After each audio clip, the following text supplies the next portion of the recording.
to the next act. Are you ready for that? His name's Flavell. I want you to make him feel very welcome. Please start the cheering and whooping. Please welcome the stage, Flavell!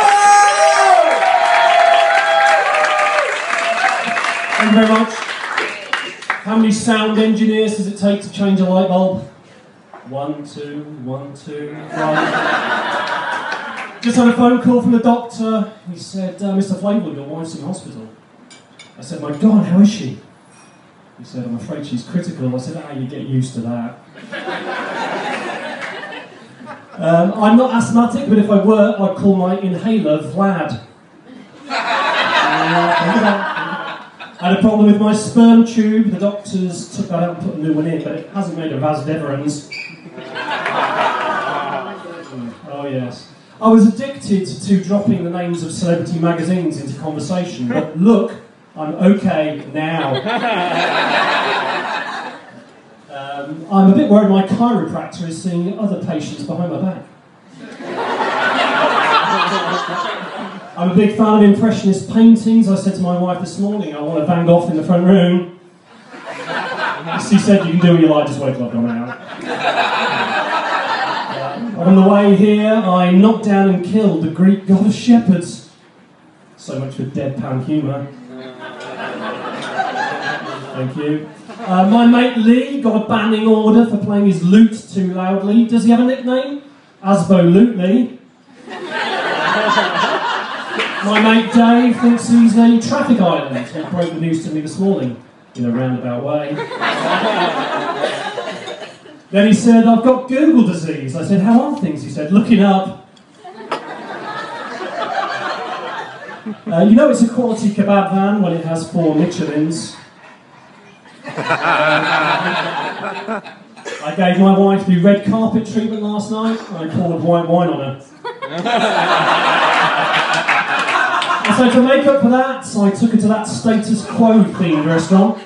I said to her, you can have whatever you want.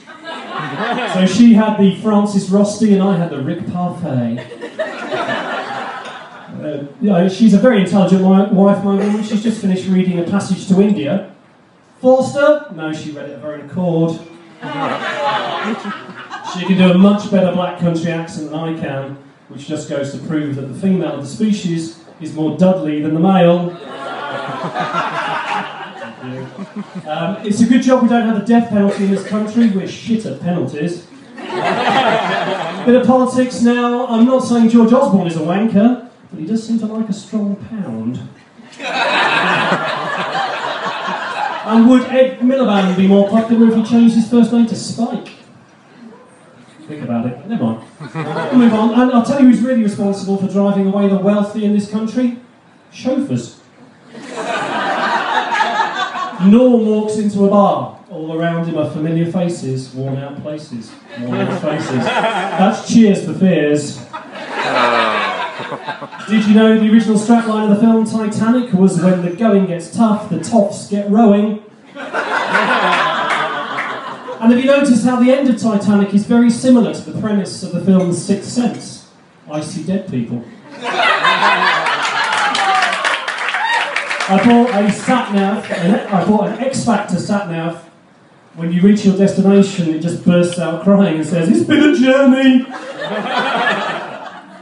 Bear with me on this one. Did you notice that Little Richard's will contains an unspecified item, a toilet cleaning device, and some panda food? In other words, a whatnot, a loo mop, and a lower bamboo! And finally, doctors have confirmed that the woman who was obsessed with taking photographs of herself standing next to a boiling kettle probably had self-esteem issues. Thank you very much.